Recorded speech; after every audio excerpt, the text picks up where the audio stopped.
The wind howled like a living beast across the endless stretch of darkened wilderness, tearing through the trees with a force that made them groan and splinter. A storm was coming in heavy, sweeping sheets of icy rain that lashed against the lonely cabin standing like a stubborn sentinel on the frontier's edge. Within its rough-hewn walls, a fire crackled weakly in the hearth, fighting to push back the cold, its glow trembling against the shadows. Inside sat Eleanor Carter, needle and thread in hand, the dim flame catching on the strands of her hair as she bent over an old shirt, patching it more out of habit than necessity. Each stitch was slow, deliberate, not because she lacked skill but because silence pressed down on her, and the repetitive movement gave her a fragile illusion of control. She had grown accustomed to this silence, though it was not the silence of peace but of absence. Her husband had once filled this place with laughter and low-voiced stories after long days in the mine, his boots heavy on the wooden floorboards, his presence steady. But he was gone now, buried under earth and rock after the shaft collapse that winter had brought. Her son had followed soon after, fever snatching the boy before she could even fetch medicine from town. Death had carved deep lines in her heart, and though her hands still worked, her spirit carried the weight of a woman twice her age. Nights were the worst, long hours where the wolves cried in the distance and the wind whispered of dangers unseen. She kept a rifle propped by her bed, though her grip faltered when she touched it. The thought of pulling the trigger both terrified and comforted her. She was alone, and on this frontier, aloneness was as dangerous as any bandit's bullet. The storm clawed harder at the cabin, rattling the shutters. Eleanor raised her head, listening. Beyond the roar of wind, another sound, faint at first, rose. A steady pounding. Not thunder. Not branches breaking. A knock. She froze, the needle still between her fingers. No one came this far at night. Visitors on such a night spelled danger more often than salvation. Her pulse quickened, her breath shallow, eyes locked on the door as if staring hard enough might keep it closed. The knock came again, heavier now, a voice carried on the storm. Please help. Her throat tightened. She should ignore it. Let the night claim whatever soul had been foolish enough to wander in this weather. But her heart betrayed her reason. With trembling hands, she set aside the needle, rose from her chair, and crossed the floor. The rifle was in her grasp before she touched the latch. She pressed her cheek to the wood, listening again. The voice rasped with exhaustion, words broken by the wind. I've lost my way. I beg you. Eleanor inhaled, every instinct warring within her. She remembered her husband's warnings. Never open the door at night without knowing who stood beyond it. Yet she remembered, too, the fevered cries of her son, the helplessness of watching life slip from him. Compassion was a scar she could not erase. Slowly, she lifted the latch, and the door groaned open. A man staggered into view, half drowned by rain, his face pale beneath streaks of mud. He was broad-shouldered but gaunt, clothes torn, one boot missing. His hair hung in wet clumps, his eyes shadowed with desperation. For an instant, fear flared in Eleanor. This could be a raider, a killer, a wolf in human skin. Yet the man swayed as if every breath might topple him. He collapsed against the threshold, hands gripping the frame like it was the last anchor keeping him from being swept into the abyss. Please, just warmth, he murmured, voice cracked. Her grip on the rifle remained firm, but she stepped back enough to let him stumble inside. The firelight caught the angles of his face, worn by hardship, his eyes sunken but alive. He fell to his knees near the hearth, shivering violently. Eleanor closed the door against the storm, her hand lingering on the wood as though it might hold back everything the world had hurled at her. She stood, rifle raised, eyes never leaving him. He did not move toward her. Instead, he leaned near the flames, holding his hands over them with the reverence of a starving man offered bread. His shoulders shook, whether from cold or some deeper torment she could not tell. Eleanor studied him, clothes frayed from long travel, mud crusted along his trousers, a scar jagged across his cheek that spoke of violence survived. She could not yet decide whether he was danger or tragedy. I'll leave when the storm breaks, he whispered, his voice hoarse. Her silence pressed on him until he lifted his eyes. For a fleeting moment, they locked gazes.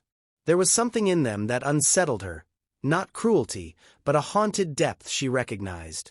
Grief mirrored grief. She lowered the rifle just slightly, though not enough to rest. With measured steps, she moved to the shelf, took a wooden bowl, and filled it with stew left simmering over the fire. She set it down before him without a word.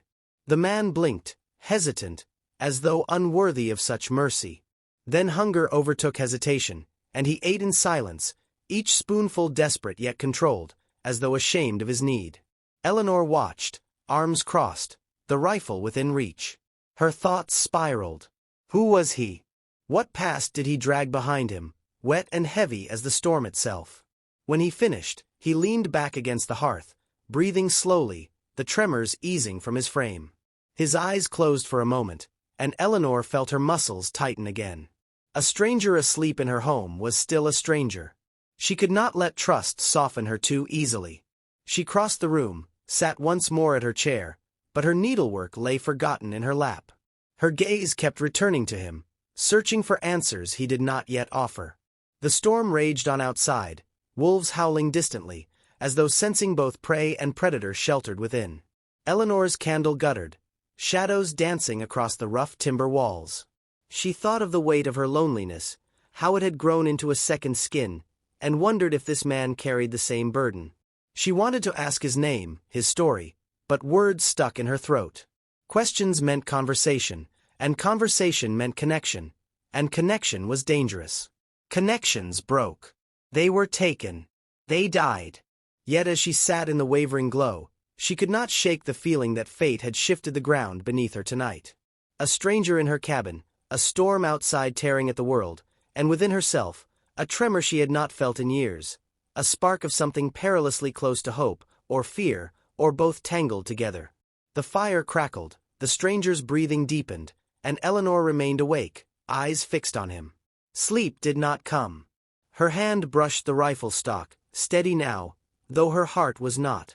The night pressed on, heavy with unanswered questions, and she knew this was only the beginning of something that would change everything she thought she had already lost. Morning broke slow and gray, the storm spent but leaving the earth sodden and scarred.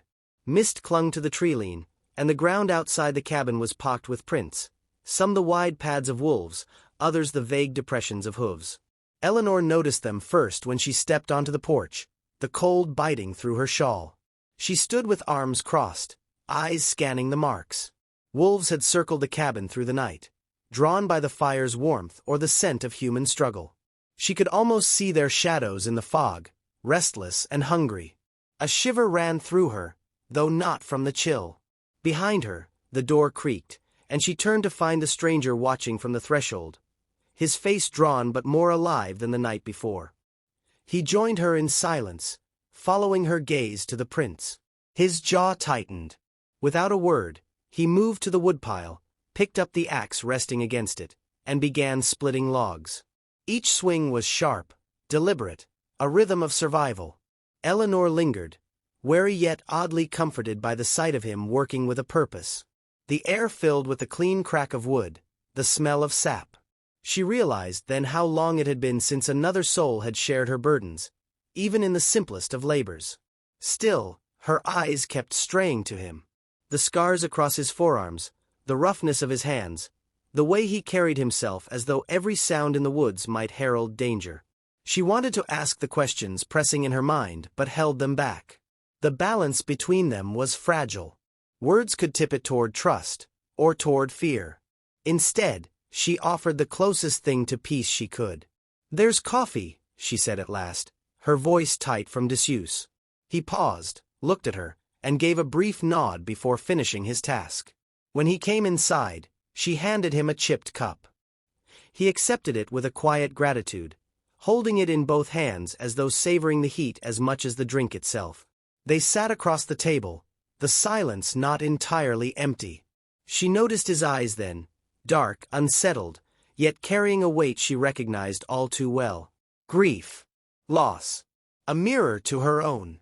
Later, she found him in the corner of the cabin, a knife in his hand, shaving small curls of wood. At first, her body stiffened, the old instinct to guard herself rising, but she realized his focus was not on her. His movements were gentle, deliberate, shaping the wood into form. When he finally set it down, she saw a small bird in his palm, rough but recognizable. He placed it quietly on the table, a gift without explanation. She touched it, her fingers brushing the grain, and for the first time in months, maybe years, she allowed a faint smile. He saw it but said nothing. Days blurred into a fragile rhythm. He repaired her broken fence, mended the door that rattled in the wind, fixed the leg of a chair she had given up on long ago. She gave him food, warmth, and silence, which seemed to suit him better than conversation. Trust grew in increments, in the unspoken gestures of two wounded souls sharing space. Yet beneath it all, questions gnawed at her. Why had he been out there in the storm? Why had he come alone, half dead, carrying scars that told of violence and running? The answer came sooner than she wished. It was near dusk when the thunder of hooves broke the quiet. Eleanor stiffened, looking out the window. 3 men rode up through the clearing, their silhouettes harsh against the fading light. Rough coats, rifles slung across their saddles, the kind of men who took more than they earned. They dismounted, boots crunching in the mud, eyes sharp with the hunger of hunters. Eleanor's chest tightened as a knock rattled the door, not hesitant like the night before, but hard, demanding. She opened it only a crack, her voice steady though her heart pounded. The tallest of the men, his beard thick and eyes mean, tipped his hat mockingly. "Evening, ma'am. We're looking for a man passed through these parts. Deserter. Fugitive. Dangerous sort. Seen anyone?" Her throat dried. Behind her, she felt the weight of the stranger's presence, hidden in the shadows by the fire. She shook her head, keeping her gaze steady. "No one comes this way." Storm near washed the road clean. The man studied her face, searching for cracks. His companions shifted, one spitting into the dirt, the other scanning the cabin's roofline as though already planning what to take. "Strange," the bearded man drawled. "We heard he was headed this direction. Big fella. Scar on his cheek. Word is he killed 2 men in cold blood." Eleanor's pulse roared in her ears. She tightened her grip on the door, blocking their view. "I wouldn't know about that. Only wolves come near my place." The man leaned closer, his breath foul. "If you see him, best to tell us. Dangerous company. Deserters. Bring trouble." His eyes lingered too long, not with suspicion but with something worse, a predator's calculation. He finally stepped back, tugging at his reins. "We'll be back through. Keep your eyes sharp." When they rode off, Eleanor shut the door quickly, her hands trembling. She turned to find the stranger standing there, jaw set, eyes burning with a mixture of anger and shame. He did not wait for her questions. "They're not wrong to call me a deserter," he said, voice low. "But they left out why. I fought with the militia. We were ordered to burn villages, kill the innocent. I refused. I ran. Been running since." His fists clenched. "They'll call me a murderer because it suits them. But the blood on their hands is deeper than mine." Eleanor listened, the words pressing into her like stones in water. Truth or lies, she could not yet decide, but the fire in his eyes was not the look of a man without conscience. Still, the danger was undeniable. These men would return, and with them violence. She crossed her arms, the silence thick. He looked at her, waiting for judgment, but none came. She had no strength left for judgment, only survival. That night, she lay awake again, staring at the low flames. The stranger sat in the shadows, sharpening his knife with slow strokes. She thought of the bandits' eyes, the way they had measured her like property. She thought of her husband's warnings, of her son's laugh, of the years she had carried fear like a constant companion. Now fear wore a different face, the face of choice. Could she trust the man fate had thrown against her door, or was she only inviting a deeper ruin into her fragile life? Her gaze shifted to the small wooden bird resting on the table. Its rough edges caught the firelight, a quiet reminder that even broken hands could carve something gentle. She touched it once before closing her eyes, the sound of the knife's rasp fading into the steady rhythm of her doubts. The wilderness outside pressed close, the wolves howling again in the distance, as though they too waited to see whether the cabin would hold against what was coming. Days stretched into a fragile semblance of routine, though beneath it ran a current neither Eleanor nor the man could ignore. The air between them was no longer sharp with suspicion, but it carried a weight of unspoken truth. He worked in silence, mending the fence, chopping wood, tending to the roof where winter's storms had chewed at the shingles. She found herself watching him, not with fear now but with a quiet curiosity, measuring how his presence pressed against the loneliness she had carried so long. They shared meals, small exchanges of words, and in those silences that used to haunt her, she felt something unfamiliar creeping back into her life. Company, however temporary. Yet even as the days grew lighter, the memory of the riders lingered like a storm cloud on the horizon. She knew they would return, and she knew the stranger's past would not stay buried. One night, as firelight flickered low, she finally asked his name. His eyes lifted from the knife he had been cleaning, and after a long silence, he said, "Thomas."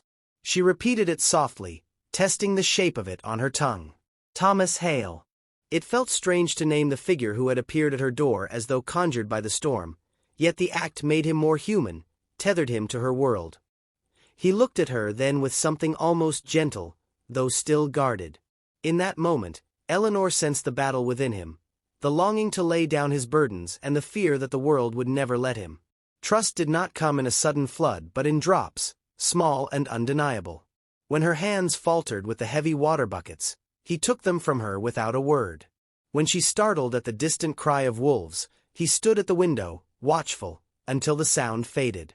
And when she confessed, voice breaking, that she had not spoken a prayer since the day her son died, he did not preach or console. He only said, "Then maybe I'll say one for the both of us," and the silence that followed was heavier than any sermon. But peace, fragile as spun glass, cannot last long on the frontier. It was near midnight when the riders returned. Eleanor woke first, the faint crunch of hooves and the low murmur of voices cutting through her dreams. She sat up, heart hammering, and shook Thomas awake. His eyes snapped open, alert, as though he had been waiting for this moment all along. Outside, lanterns bobbed between the trees, casting cruel shadows across the clearing. The men had come prepared, rifles in hand, their laughter sharp and hungry. The first blow struck the door, rattling the hinges. Eleanor clutched the rifle she had once feared to use, her fingers steady now where they once trembled. Thomas moved like a man slipping into an old terrible rhythm, checking his knife, readying the pistol he had kept hidden in his pack. Their eyes met, a silent understanding passing between them. Whatever fate awaited, they would face it together. The door burst inward, splinters flying. The bearded man from before stormed in, rifle raised, his companions behind him. "Evening again, ma'am," he sneered. "Thought you might have company after all." His gaze cut to Thomas, and satisfaction flared. "There he is. The coward. The deserter. Our prize." Thomas stepped forward, shoulders squared, voice low but unshaken. "You'll find no prize here." The cabin erupted in violence. Gunfire cracked in the confined space, deafening. Eleanor ducked as splinters rained, the acrid sting of smoke filling her lungs. Thomas moved with brutal precision, striking, firing, grappling in the flickering light. One of the riders lunged, blade flashing, but Eleanor raised her rifle and pulled the trigger. The blast knocked her back, ears ringing, but the man crumpled. Her body shook, but her hands held steady. She had crossed a threshold she thought forever closed to her. The fight raged like a storm given flesh. Wolves howled outside, their cries mingling with the chaos within. One rider fled through the broken doorway, vanishing into the night, while another collapsed under Thomas's blade. The bearded man, wounded but still snarling, raised his pistol toward Eleanor. Time slowed, her breath, the fire's glow, the smell of gunpowder thick in her throat. Thomas lunged, shoving her aside, and the shot tore through his shoulder. He roared in pain, yet with the strength of desperation. He drove his fist into the man's face, sending him sprawling across the hearth. Flames leapt, catching on his coat, and his screams filled the cabin until they ended in silence. Then there was only the crackle of fire, the ragged sound of their breathing, and the stench of death heavy in the room. The cabin was torn apart, door shattered, walls marked with bullet holes, blood staining the floorboards. Eleanor dropped the empty rifle, rushing to Thomas where he had collapsed against the wall, his face pale, blood seeping from the wound in his shoulder. She pressed cloth to it with trembling but determined hands, her eyes burning. "Stay with me," she whispered, more command than plea. Thomas gritted his teeth, his gaze fixed on her. "You fought," he rasped. "You didn't run." Her throat tightened. "Neither did you." They worked through the night, binding wounds, clearing bodies, smothering flames before they could consume what little shelter remained. When the cabin finally quieted, exhaustion settled like a shroud. Eleanor sat beside Thomas, the wooden bird he had carved resting between them on the table, miraculously untouched amid the wreckage. She traced its edges with her finger, a fragile symbol of survival in a world bent on taking everything from them. When dawn bled across the horizon, Thomas stirred. His voice was weak but resolute. "I can't stay. They'll send more. If I remain, I'll bring ruin on you." Eleanor's chest ached at the words. She wanted to argue, to demand he stay, but she saw the truth in his eyes. He was a hunted man, marked by choices that could not be undone. To keep him would be to invite death at her door again. Yet letting him go felt like tearing open a wound she had only just begun to heal. She rose, moving to the doorway where the light spilled in, gold on the ruined threshold. She stood tall, the rifle at her side, her figure no longer that of a woman broken by grief but of one who had found her strength again. When she turned back, her voice was steady. "Then go. But know this, you've left me with more than you took. You gave me back my courage." Thomas held her gaze, pain and gratitude mingling in his expression. He pushed himself to his feet with effort, his frame unsteady but unyielding. Without another word, he stepped into the dawn, the mist swallowing him as surely as the storm had delivered him. Eleanor watched until he vanished among the trees, her heart heavy yet burning with something fierce and alive. The cabin bore its scars, but so did she, and both would stand. The wolves cried once more in the distance, their voices wild and untamed, but Eleanor no longer trembled. She stood in the doorway, rifle in hand, the morning sun on her face. Alone again, but not broken. Never again broken. And though the world would never know the story of the stranger who sought shelter at her door, she would carry it always, etched into the marrow of her bones. A night when fear gave way to courage, when loss bent to resilience, when two souls scarred by grief found strength in each other, if only for a fleeting moment.